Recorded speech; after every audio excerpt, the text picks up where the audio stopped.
Let's settle this once and for all. The age-old debate, traditional versus modern, karate versus boxing. Yeah, the big right hand. Yeah, the big right cross from boxing and the reverse punch from karate. Today we're going to explore a few ideas and we are going to come to a conclusion which one is the most effective and why. No one can deny science has moved on, okay? Martial arts in the Western part of the world has moved on. Things have got more efficient, people have got stronger because of sports science, people understand how to get the best out of athletes and how to make them the most effective. So, what are we going to explore today and why? The right cross, this modern version of quite an old punch, okay? A lot of the same fundamentals and principles apply. And I'm not talking about like old school style boxing where it's like this. I'm talking about a modern style boxer's stance like this, okay? So we'll start from the ground up. The power is made not from the hand and the arm, but from the floor. The floor generates the power. So this back foot turning and this knee turning in turns my hip, compresses the hip, my core connects my shoulder and my arm, and that is what fires out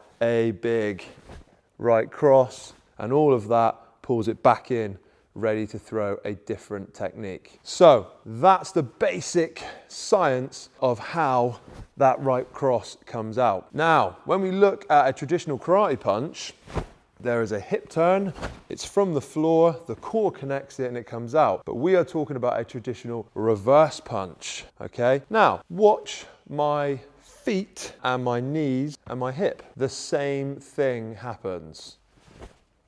Foot turns, the knee turns, the hip compresses, the core connects my upper body to my lower body, my shoulder and my arm comes out and I throw the punch, okay? So, what's going on? We're having cross or reverse punch is a linear technique, it's going straight, but we are adding this rotational force into that straight punch. You are rotating that hip and compressing. You're trying to use all of your body weight and putting it into the punch for the most effective speed, velocity, power, whatever you want to call it, and get that nice crack, that nice reaction that we want to get to either stop someone in self-defense, or we want to score a point in a karate tournament, or we want to knock someone out in a boxing ring. So let's have a look at these on the bag. Okay, it's time to hit stuff. We're gonna hit our standing bag with both examples of the punch, okay? So we are gonna throw the boxing style, kickboxing, Thai boxing, MMA, whatever you wanna call it, that right cross, okay? So we have our elbows tucked in, we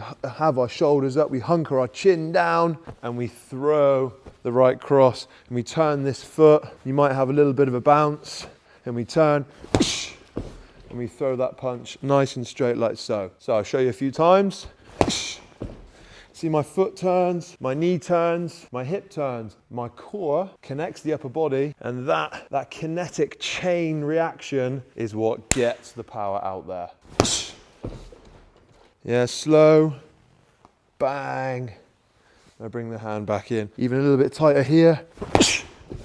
There, a bit faster. Okay, the reverse punch. Hands are a little bit lower. There's nothing to stop someone that does karate to bring their hands up to block, but we traditionally have our hands lower because we've got to think about kicks, sweeps, takedowns. So here.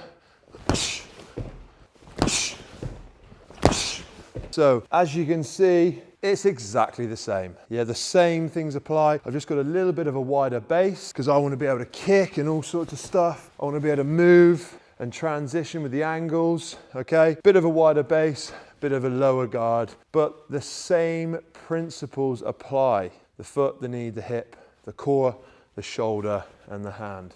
And all you need to do to develop that is get that timing. Practice, practice, reps, reps, reps. Turn that hand in and get that punch firing out. So there you have it, the debate. Everyone says, oh, modern is way better than traditional. They work on the same premise with that right hand, okay? So remember that. This is not for self-defense. This is for self-defense, okay?